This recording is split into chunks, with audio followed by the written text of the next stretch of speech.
Apa kabar? Sip. Berarti ada orang di sini ya. Oke.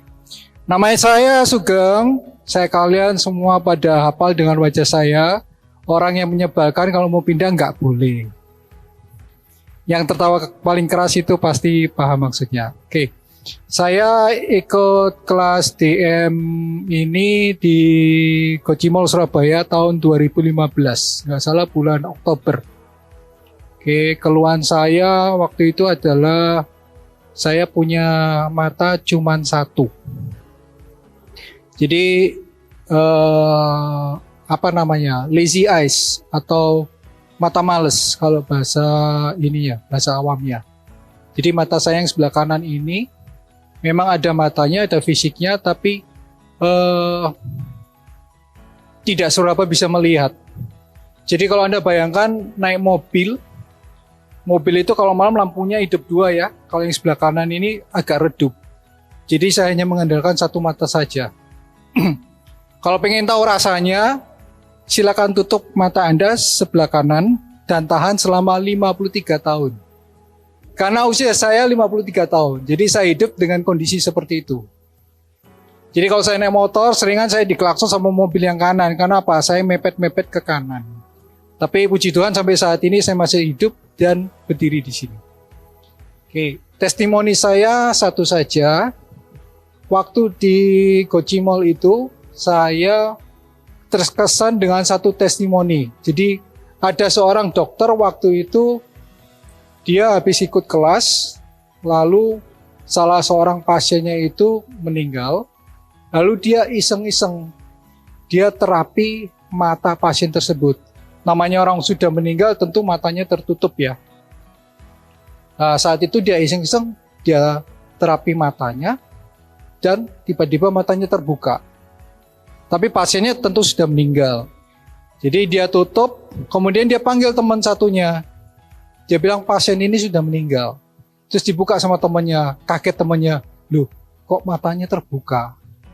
Terus dia cerita tentang longitudologi dan akhirnya teman dokternya itu ikut ke kelas berikutnya. Jadi itu salah satu testimoni yang sangat berkesan buat saya. Dan mengenai testimoni saya pada hari ini, saya ingin memberikan sebuah cerita nyata yang saya alamin. Dalam 3 tahun terakhir ini, saya berfokus pada bidang burung kenari. Jadi saya beternak burung kenari. Awalnya saya tidak punya hobi sama sekali, tapi tiba-tiba karena ikut-ikutan teman, saya berusaha untuk ternak burung kenari dari nol.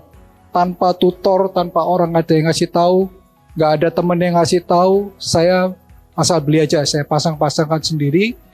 Terus saya lihat dari YouTube, caranya bagaimana, kalau sakit bagaimana, apa dan sebagainya.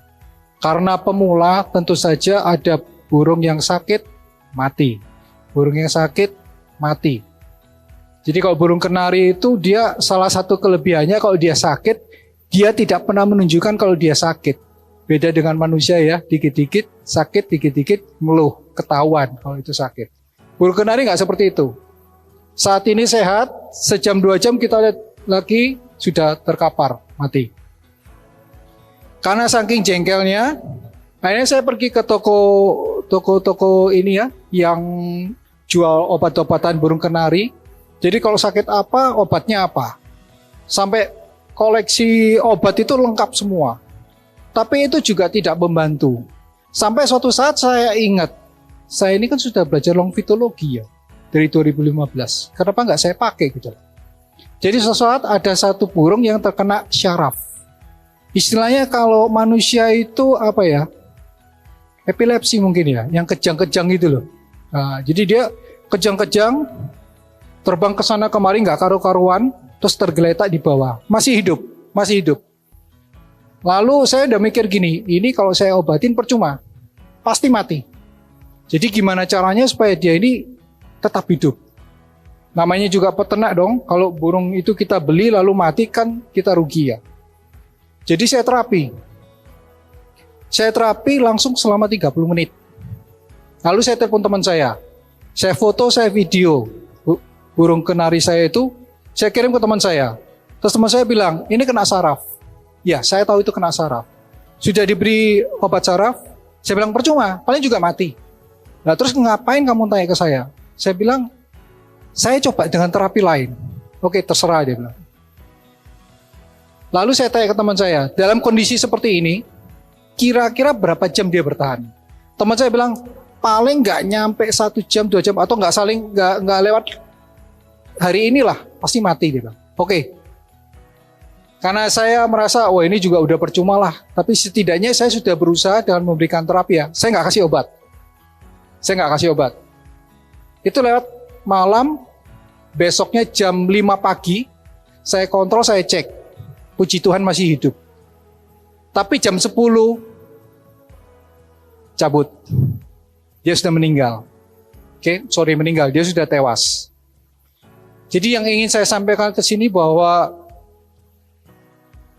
saya bisa mempelajari longitudologi ini, ada satu filosofi hidup yang mau saya bagikan di sini. Maksudnya begini, kalau dalam waktu 10 tahun saya baru sadar bahwa longitudologi itu juga sangat bermanfaat bagi orang selain manusia.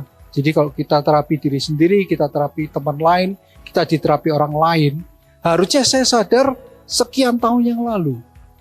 Jadi di saat itu saya akan bisa berbuat lebih banyak dengan longitudologi ini.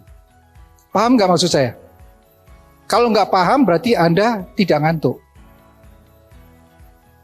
Maksud saya begini, kemarin Lause juga bilang ya, kalau misalnya dari kelas ini Anda pulang dan Anda tidak melakukan apa-apa, itu sangat percuma. Jadi kemarin dari peristiwa kemarin itu yang saya terapi burung kenari ini, saya itu tiba-tiba teringat lagi dengan filosofi kehidupan. Saya ulangi lagi. Jadi bahwa dengan longitudologi ada satu nilai yang harus kita resapin, yang harus kita jiwai. Kalau Anda nggak ngerti, nggak masalah. Tapi nanti kalau misalnya setelah dari ini ya, silakan terapi diri sendiri minimal. Kedua, datang ke center untuk menerapi dan diterapi. Lama-lama Anda akan paham bahwa longitudologi itu juga bisa mengubah cara pandang dan mindset saya dan Anda semua dalam menghadapi kehidupan. Paham nggak? Nggak. Nggak apa-apa kalau nggak paham, nggak apa-apa. Jadi maksudnya begini. Jadi maksudnya begini. Burung kenari itu kan hidup. Dia sakit. Saya terapi. Hasilnya kan saya tentu mau dia ini tetap hidup. Tapi ternyata dia tidak hidup. Dia tetap mati. Karena apa? Karena saya terlambat. Begitu. Dan itu berarti saya juga terlambat sekian tahun yang lalu untuk bisa memberikan pelayanan kepada orang lain. Paham nggak? Nah, seperti itu. Jadi, saya memberikan testimoni ini dengan maksud untuk memotivasi, karena sewaktu Anda tentu tahu ya, saya itu sering jalan dari kiri ke kanan, belakang, depan. Terus waktu latihan terapi, itu ada yang ngomong. Dia lihat tangannya, saya juga pengen ketawa ya. Tangannya itu diliatin itu mungkin dia bingung juga ya, ada apa dengan tangannya. Waktu pembukaan cakra pertama. Jadi dia bingung, sampai dia tanya temannya, krosopora. Jangan. Anda harus yakin. Itu kuncinya. Kalau Anda nggak yakin, percuma. Tapi hari ini, Anda tidak punya pilihan lain selain yakinlah. Jangan seperti saya yang dulu juga, sih, gak ada gunanya itu. Tapi dengan kejadian kematian kenari saya itu, saya betul-betul sadar. Ini ilmu yang luar biasa. Mungkin, bukan ilmu tapi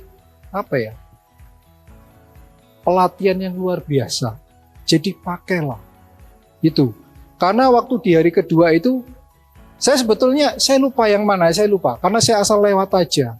Kalau saya mau datang ngomong sama orang itu, maaf kami tidak diperkenankan untuk berbicara.